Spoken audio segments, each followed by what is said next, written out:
તો એક તરફ માવઠાએ ખેડૂતોની કમર તોડી નાખી છે અને બીજી તરફ નવસારીમાં ઘાસચારાના અભાવે ખેડૂતોની સ્થિતિ પણ કફોડી બની ગઈ છે।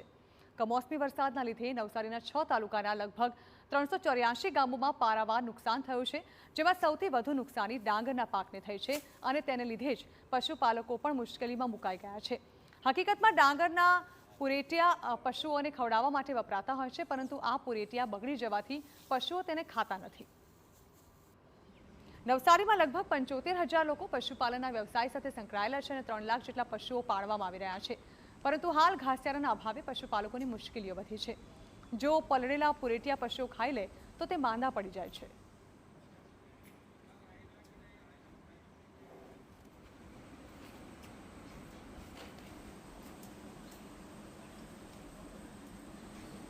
વરસાદથી એની અસર એવી છે કે જાનવરના માટે ખાવાના પૂરેટિયા ઘાસ બધું બગડી ગયું છે।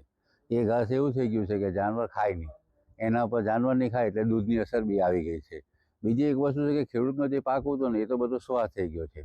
કચું બગડી ગયું, પૂરેટા બગડી ગયા એટલે કોઈ લેવાના ઘરાક થાય નહીં ને હવે 10,000 રૂપિયા ભાવ હોય તેને 4-5 હજારમાં ઓછી નહીં લઈ જાય કોઈ। હવે કેમ નહીં લઈ? આ પર લઈ ગયા ને પૂરેટા પાણીથી એટલે ગાય ભેંસ ખાય નહીં ને ખાવા જાય તો ગાય ભેંસ બીમાર પડે।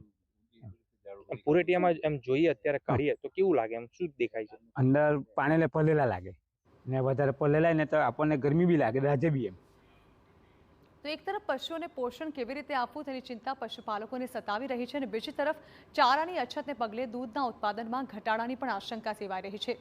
નવસારી જિલ્લાના ખેડૂતો આલીપોર દૂધ મંડળીમાં દૂધ ભરાવી તેમનું ગુજરાન ચલાવે છે, પરંતુ ચારાની અછતે ખેડૂતોની ચિંતા વધારી છે।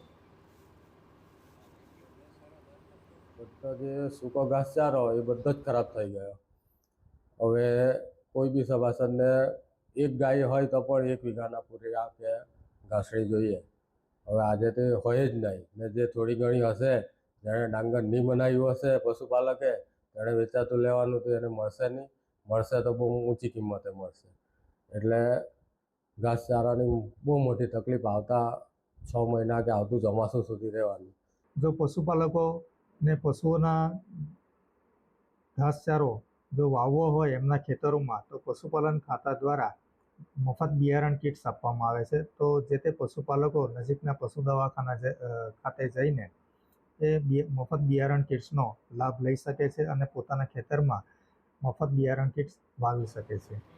તો તંત્ર દ્વારા મફત બિયારણ કિટ્સનો વાયદો કરાઈ રહ્યો છે અને ઘાસચારાની અછત મુદ્દે નિયમ મુજબ કાર્યવાહી કરવાનું જણાવાઈ રહ્યું છે, પરંતુ પગલાં ત્વરિત લેવાય તેવી પશુપાલકોની માંગ છે।